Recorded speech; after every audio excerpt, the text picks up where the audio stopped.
In this video, I'm going to show you how you can download and edit my Variety YouTube thumbnail PSD template pack. It's a pretty simple pack. You download, when you purchase this pack, you'll get access to all 40 thumbnails in one zip file, which is 1.21 gig. So after you've purchased it, all you need to do to download is head to your account. You will also be shown a thank you page after your purchase, but if you come back, you will need to go here to your account, log in, and head to downloads here on the left. And if you scroll down, depending on, I've got a bunch of other files here. We've got the Variety YouTube thumbnail pack and all files. You simply download this zip file and then you'll be able to extract it onto your computer. Now, once you've downloaded this pack, I've actually have them all extracted here. You will actually just see a little zip file like this. Now, I use WinRAR, so I can basically extract the files this way. But there are also, if you head to winzip.com, you can also extract the files that way. Or Windows comes quite often with its own sort of method for extracting zip files. But if you head to winzip.com, you should be able to download WinZip if you're having trouble accessing this file. And that way you'll be able to actually download the free trial and extract these files quite easily. Now, there's actually a bunch of, once you've extracted these files, all these folders have some templates in them. Some of them have more than one template design, and many of the designs actually have mirrored versions of those designs not included in the 40. That's actually additional to the 40 templates is the mirrored version of some of these. And you can simply go through and find the template that you want to edit. But before you start, there's a few things you can do. First of all, if you want to, you can go into this all fonts folder and you can actually extract these fonts and edit them. Now, install them. So let's say we want to install Special Elite. We can right click and go extract here. Or you can even, I believe, select a few. And if you are using WinRAR, I'll also link to that in the description below. You can also go extract here. And just simply say no to all. And you'll see all the fonts are extracted. So you can go through, and if you want to install all the fonts at once, that's one option. So you can go through to here, right click on Montserrat Black and go install, or you can even select multiple fonts, right click and install all at once. And that will install the fonts onto your computer so you can use them with the YouTube thumbnails you're working with. However, if you're simply looking to open up one thumbnail in particular, we're going to go down to this one called Zoombox. Each of these has a JPEG to show you what the image looks like in case you just have an icon like this. You can see exactly which thumbnail you want to work on. Zoombox left and left. But on the left, there's a fonts folder there, so that way you get the exact font for that particular thumbnail. So that way you don't have to install every single font. You can just install the fonts that come with each PSD if you want to. So when you're ready to go, you simply open up the file that you want to edit in Photoshop to get started and start editing the thumbnail. Now, once you're in Photoshop and editing one of your thumbnails, it's pretty easy to make changes. If you've used Photoshop before, everything is actually really quite simple. It's just simply opening up the file and editing as you normally would. I've got folders for everything that is named. So the text, if I turn this off, all the text disappears. Cube panel, they're not all going to be set up exactly the same, but you sort of get the idea, and that I've tried to name everything so it's easy to figure out on the layers panel here what you're editing. If you cannot see the layers panel, just head to Windows and go to Layers. Now that will turn on the layers panel and you'll be able to go in here and edit. Now to edit the text, at the moment it might be closed when you open it up. Hit this little arrow here and head down to, it says Edit Main Title. If you want to edit, say, this area here, you can also I usually hit the eye icon to see which is which. So if I go in here, I can see that the top line is that, the reaction time is this. So I change this to say something else, such as increase your frame rate, or in capitals, frame rate. Speed up frame rate, something like that. And of course, if you want to make it larger, you can change the font size here. I prefer to just go to Edit and Free Transform, or Control T, or Command T, I believe it is, to resize text and move it around the way you want. I hold down Control or Command on Mac and move this around just with my mouse pointer, depending on what tool I have open here, and I can sort of work it that way. Now, the other thing about this text is, just like in any other Photoshop text layer, I can change the font if I want to something completely different. Like that. And of course, if I have issues with any of the text, such as alignment, I can change the alignment up here from left to right. Now, at the moment, this particular font, the text is overlapping. So what I recommend is going up top here to your text layer, and the second panel from the right, which is the character properties, or I believe it's under window for character. I can open that up, and I have this little option here. It's two A's stacked on top of each other. And I can go in and change that. I can click and drag across to increase it, or click and drag to the left to decrease, or I can just type in a number. It says 222 at the moment. I make it 280, and we get much higher line height there. So that is, and you've got your other options here. You can change, have a play with that, so capitals, or you can bolden it up a little bit. You can change various options within your text there, worth exploring if you don't know that already. But I'm looking at doing a video on exploring in more depth text in Photoshop. So if you want to check that out, but otherwise that's how you get basic changes to text within this YouTube thumbnail. And the other thing is, we've got also this box here. Some of these templates, if I click on this top line folder over the right here and move, you'll see the text is actually cut out of the box. I can go in there and I can make edits, so like go, and it will still actually cut out inside that box.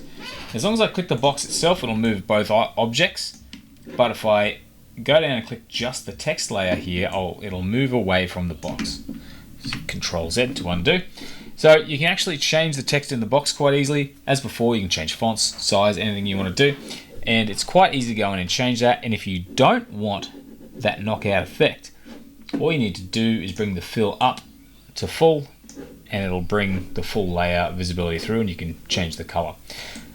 But if you want to turn the knockout off altogether, you can also double click just in this blank area on the layer to bring up your blending options.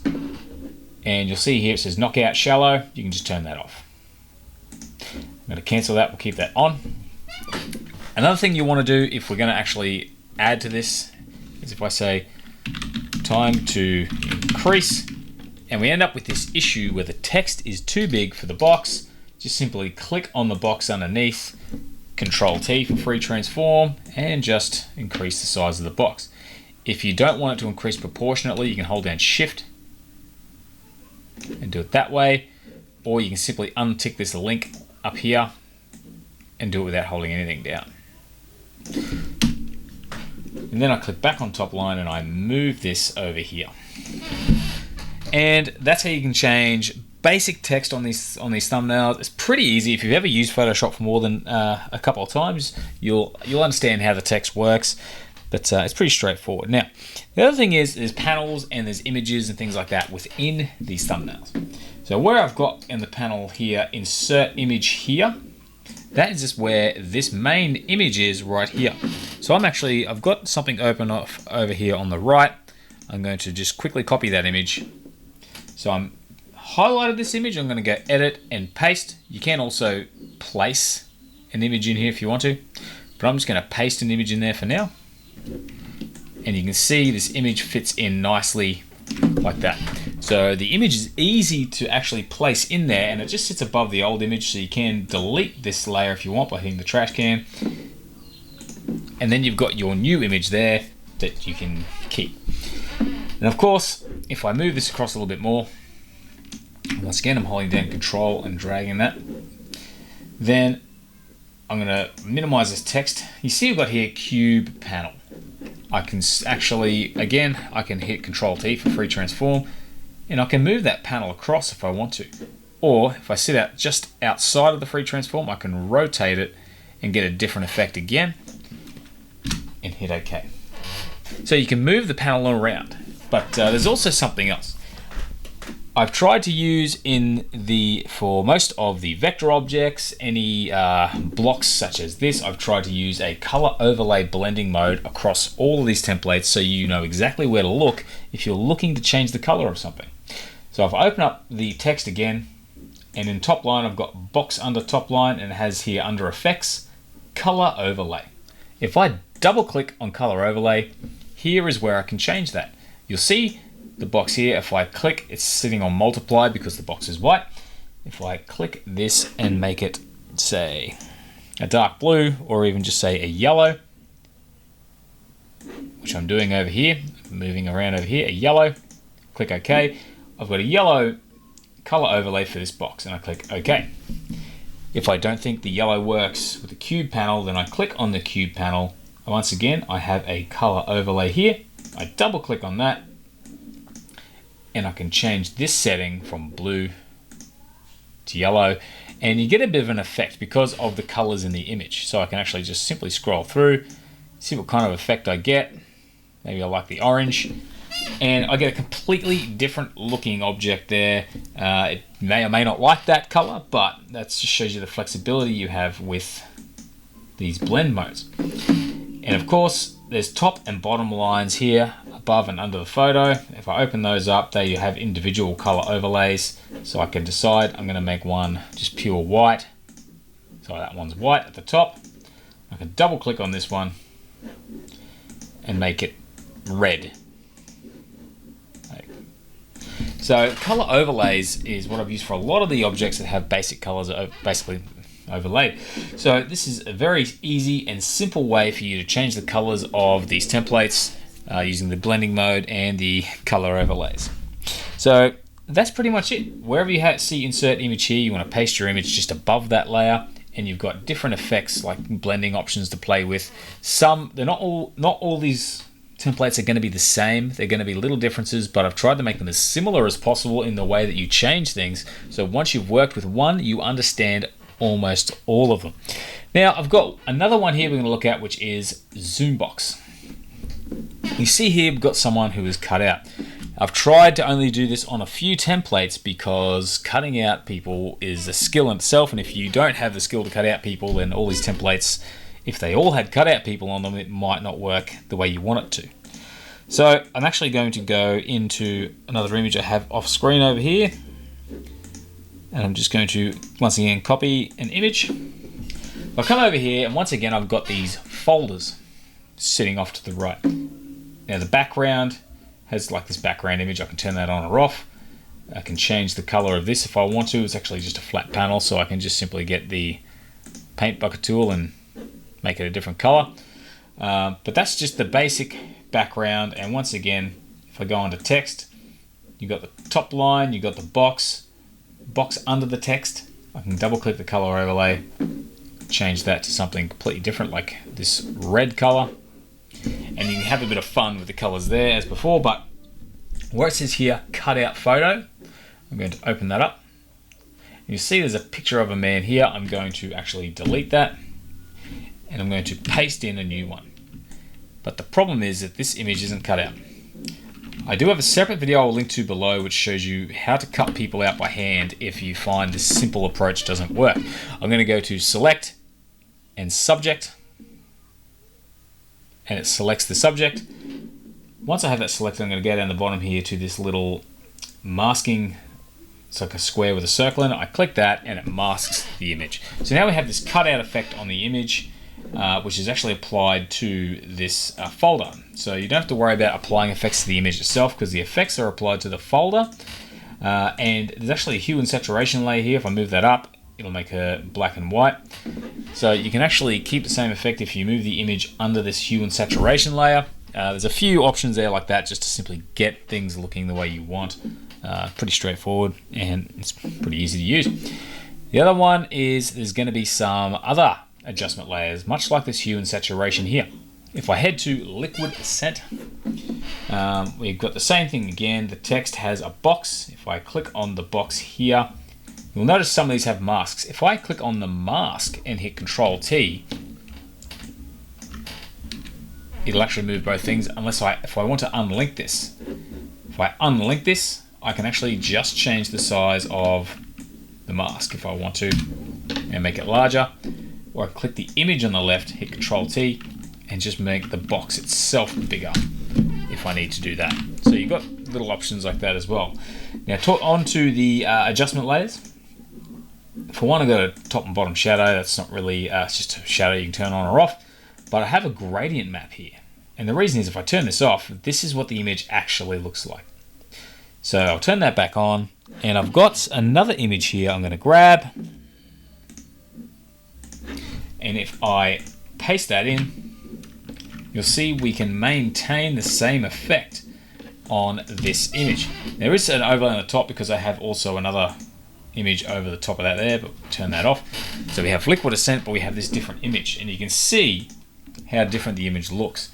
But if you don't like this particular color scheme, where it says gradient map here, we double click on that. So we actually double click on, the icon with the circle, and you see we have a gradient here. And this is actually the dark point to the light point of the photo. So darker areas of the photo in this purple, lighter areas are in the orange. All I need to do is click on the actual gradient itself, and I can remove colors. I can click on colors and make them different, such as green. I can make this orange color here more of a yellow if I want to, or even a blue, and get a completely different effect that way. And I can also, because it's Photoshop, there are also presets here for other blues. You can simply click and try some existing ones out for yourself, like this. Click OK, and get a completely different look. So that is another thing you can do with the gradient maps, and there's a few basic adjustment layers like that. Mostly hue and saturation layers and gradient maps. Nice and basic. You simply double click on this, and if I head back to Zoom Box, this hue saturation layer, if I double click on that, it pops up here. I can change the saturation and move the hue around if I want to. So you have all the normal adjustments you would normally have by double clicking on the little thumbnail next to that. And finally, we're going to look at some masking that I have here for certain images. So while some of the other templates we looked at had panels and things sitting over the top of images, this image is actually masked within a folder. If I double click this, and you can see the layers panel, we have the image here at the bottom. And we actually have the above photo mask. So I actually had this in reverse, sorry. You wouldn't think I designed these. But basically, the above photo mask is, we have the paint mask here, like that. And what that does is it chops out some of the image. So essentially, if I turn that off, we've got one image here, which is just this layer, which is actually semi-transparent. I can bump it up. I can pop a completely different image in there. I can actually paste this image in there again if I want to, and get something that looks completely different. But if I turn this paint mask on, it still cuts out anything inside this above photo mask. So if I grab this paint mask here, I can hit Control T to resize that if I want to, move it around, and use that object to cut out a space inside of the folder. And once again, I can double click, and that is the knockout here under blending options that allows that to happen. And you can then grab another image, which if I grab another one off the side here, maybe the same guy as before, I can paste him in here. Oops. I can paste him in there. We've got the same guy. Now that's not the best example of this particular thumbnail edit, but you get the idea of how it works. It's as simple as pasting images in above where it says insert image here. And of course you have the text layers that you can change and edit and move around if you so wish. They sit completely separate. So that's essentially how to make most of the changes on these thumbnails. But if you have any questions or thoughts about this, please leave a comment below, because if there's anything I haven't thought of or left out, I've tried my best to cover all the basics. Otherwise, I do have a lot of videos on how to use the more advanced components of Photoshop, and I have a lot more coming. So do check out our Photoshop page if you go up top under Learn and Photoshop on creatoриmpact.com, or if you're watching this on YouTube, head to my channel. There is, there's a Photoshop playlist there. It'll show you how to do some of the more advanced little Photoshop tweaks, and that will help you even further. If you have some skill already, then working with these templates is actually going to be even more powerful. So I hope you found that video useful, and any questions, let me know. Otherwise, I hope to see you again soon, and have a great day.